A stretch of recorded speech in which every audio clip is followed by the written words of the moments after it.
활짝 피어나기를 바라는 인생 피어스 이승환입니다. 행동경제학 교과서 벌써 6장이 끝났네요. 장이 끝나면 끝날 때마다 이런 증상이 있으면 절대 부자가 되지 못한다라는 서머리를 이 책에서는 제공해주고 있습니다. 해당 내용 한번 살펴보겠습니다. 다음과 같은 증상이 있으면 자기 과신으로 손해본다라고 나오는데요. 첫째, 충분한 조사 없이 거액을 쓰기로 결정해버린다. 동의가 됩니다. 투자에 성공하면 자신감을 얻고 실패하면 변명을 늘어놓는다. 그럴 수 있어요. 이것도 어느 정도 동의합니다. 자신은 언제나 시장의 승리자라고 생각한다. 그렇죠. 내가 투자하면 잘 될 거야 라는 생각들을 많이 하는 경우가 그렇습니다. 다음, 중개 수수료 할인이나 온라인 거래로 주식을 자주 매도한다. 음, 할인, 중개 수수료 할인. 요거는 미국에 대한 내용인 것 같고요. 그 밑에 온라인 거래로 주식을 자주 매도한다. 그렇죠. 자주 샀다 팔았다는 사람도 수익이 별로 안 좋다는 것은 우리나라 뉴스에서도 나왔었죠. 그 여자분들이 남자분들보다 투자 성과가 더 좋대요. 그 이유가 뭐냐면 여자분들은 한번 산 주식에 대해서는 그냥 가지고 있는데 남자분들이 자꾸 샀다 팔았다 한다는 것. 그래서 실제로는 여자들이 수익을 더 잘 내더라. 마찬가지로 이 책에서 정리해 주는 것처럼 자주 매도하는 것, 이것은 수익률에 별로 도움이 되지 않는다고 저도 동의합니다. 다음으로 부동산 업자를 끼지 않고 집을 파는 것이 현명하고도 쉽다고 생각한다. 요거는 우리나라 잘 모르겠어요. 그 직방이나 다방 같은 것들이 그런 업무를 대신하고 있죠. 시대가 좀 변해서 어떤지 모르겠는데 이 문장의 그 취지는 전문가를 통한 어떤 자문을 얻지 않고 스스로 결정하는 것을 더 선호하는 것이 부자 되지 못하는 이유 중에 하나가 된다는 뜻 같습니다. 다음, 각각 따로 가격이 책정된 것보다 일괄 거래 상품과 연간 회원제를 더 선호한다.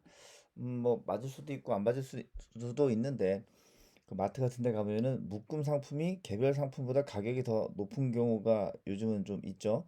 그래서 요거는 약간 문장대로만 이해하기는 어렵고 어떤 결정 구매를 할 때 구매 결정에 있어서 조금 더 따져보지 않고 그냥 덜컥덜컥 사버리는 것들은, 그리고 꾸준히 구매하는 연간 회원제는 좀 좋지 않다라고는 라는 뜻인 것 같아요. 그렇더라도 연간 회원제, 이 코스트코의 연간 회원제는 싸다고 하는데 이건 좀 논외로 놓겠습니다. 다음, 자기가 투자하는 곳의 수익률을 모른다. 네. 자기가 투자하는 곳의 수익률. 꾸준히 자기가 체크를 해가면서 얼마를 벌었냐, 잃었느냐는 체크가 필요하죠. 안 하면 돈 벌기 쉽지 않을 것 같습니다. 다음으로 자신이 알고 있는 것에 투자하면 성공이 보장된다고 믿는다. 지난주에 바로 얘기했기 때문에 기억나시겠지만, 내가 다니는 회사에 주식을 가지고 있는 사람들이 퇴직연금에서 많이 보인다라는 거죠. 퇴직연금으로 다른 데 맡겨놓고서도 자기 회사 주식을 퇴직금으로 생각하고 더 투자하는 경우, 이 회사 내용은 내가 잘 아니까 언제쯤 대박 날 거야 라고 믿는 경우, 이런 경우에는 부자가 되지 못한다는 거죠. 100%다 우리 현재 시점과 맞지는 않지만 취지는 이해하셨으리라 생각합니다. 자, 이 책이 주장하는 목표는 사실 두 가지예요.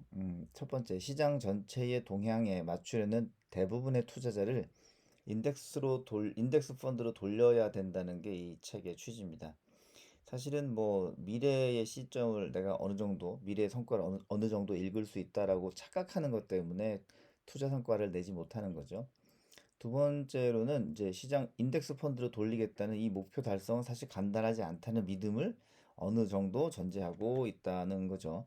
대부분의 주식 투자자는 주식, 채권, 뭐 코인 이런 것들의 개별 투자를 별도로 또 진행을 한다는 거죠. 이런 것들은 자신의 투자 기술에 자신감이 있기 때문인데 이런 게 자신을 과대평가하고 있기 때문인 거고, 이게 바로 우리가 공부했었던 자기 과신인 거죠. 이 사실은 요 책은 1과 2, 그래서 인덱스 펀드를 좀 하시라 하지만 그것은 쉽지 않더라. 요게 이 책을 읽는 사람들에게 어느 정도 와닿았는지 책의 그 내용들을 통해 사람들에게 좀 스스로 점검해 보게 하는 그 목표가 있었다는 거죠. 그래서 투자자들은 자기 자신을 좀 알아야 되겠습니다. 많은 사람들이 자신의 투자 능력을 과대평가하고 있어요. 개별 종목 투자를 해서 15%를 냈다고 해도 세금이나 수수료 등을 고려하면 그보다 적을 수 있다는 거죠. 그래도 그렇게 하기 원한다면 투자 기록을 신중히 기록하고 복귀하고 또 증권사 같은 데서의 프로그램, 그 매매 기록들을 좀 잘 꼼꼼히 체크해서 이런 수익률 정산이 내가 얼마나 수익을 냈는지 명확하게 정보를 줄 수 있도록 기억을 하자는 거죠. 만약에 우리가 기회를 놓친 것이 한탄스럽다, 뭐 이런 것들이 가슴에 쌓여 있는 분들 있죠. 예를 들어 뭐 비트코인이라는 것들. 한 달간 자신이 생각하고 있던 투자처를 모두 종이에 한번 써본 다음에 그 다음 종이를 어딘가 처박아 놓고 1년 뒤에 꺼내보자는 거죠. 종이에 적은 종목들의 현상을 체크해 보고서 많은 종목들이 시장 수익률을 밑돌고 있을 가능성이 높다는 것을 확인하라는 거죠. 비트코인이라고 제가 얘기했는데 비트코인 가격은 계속 올라갈 것 같다는 말이죠. 이 얘기가 잠깐 딴 데로 샜는데 내가 선택했던 주식들 어떤 회사에 대한 종목들이 아주 내가 아쉽다 이거 샀어야 되는데 라고 한탄하지만 실제로 그런 것들을 쭉 적어서 어딘가에다가 처박아 놓고 1년 뒤에 펼쳐보면 그때 그 주식을 안 산 게 더 좋을 수 있다라는 경험치를 이 책에서 전해주고 싶었던 것 같아요. 즉, 너 자신이라는 주체가 투자를 잘하지 못한다는 거죠. 그래서 우리가 잘 모를 수 있다. 이런 것도 좀 이해해야 되겠고요. 그 다음에 최상에서 25%를 빼고 최하에서 25%를 더하자라는 뜻인데 무슨 말이냐면 자신의 예측 수치를 조절해야 한다는 거예요. 내가 이 주식이 100만 원 간다라고 생각했으면 사실 75만 원 정도까지만 간다는 것으로 예상을 하고 이 주식이 100만 원 가기 전에 뭐 떨어진다 할 때 50만 원 정도까지 떨어질 것 같다라고 예상한다면 거기에 25%를 더해서 그렇게 하면 한 40만 원 정도까지도 간다라고 생각하는 거죠. 즉, 이 주식은 40에서 75 정도까지 움직이는 주식이다라고 했을 때 그래도 내가 거기에 투자할 가치가 있다면 투자 계획을 실행하라는 것입니다.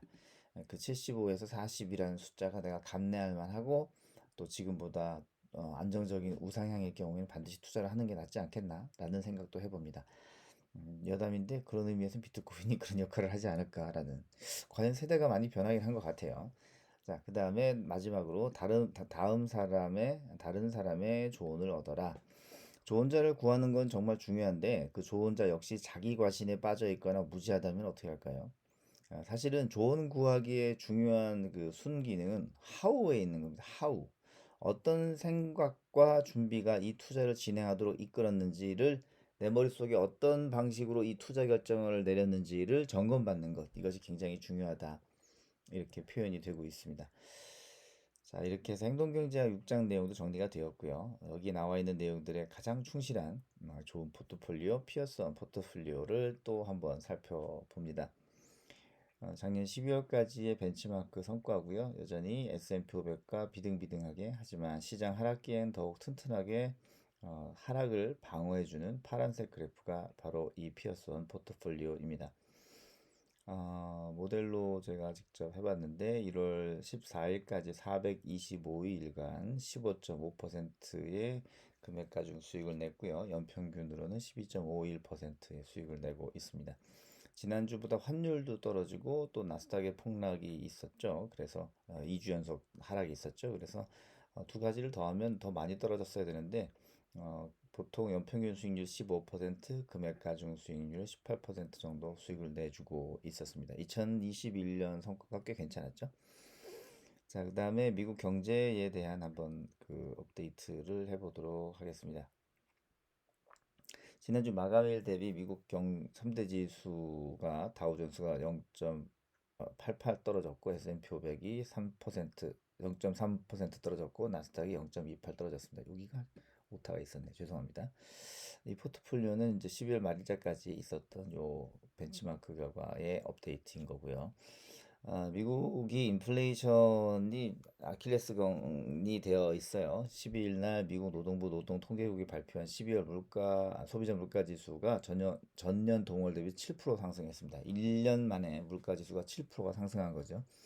이 정도 수치는 82년도 이후 가장 큰 상승폭인데 사실 이 노동력 부족 사태 때문에 물가 상승이 됐다는 의견이 많아요. 인력난 해소가 인플레이션 해결의 핵심 쟁점으로 떠올랐죠.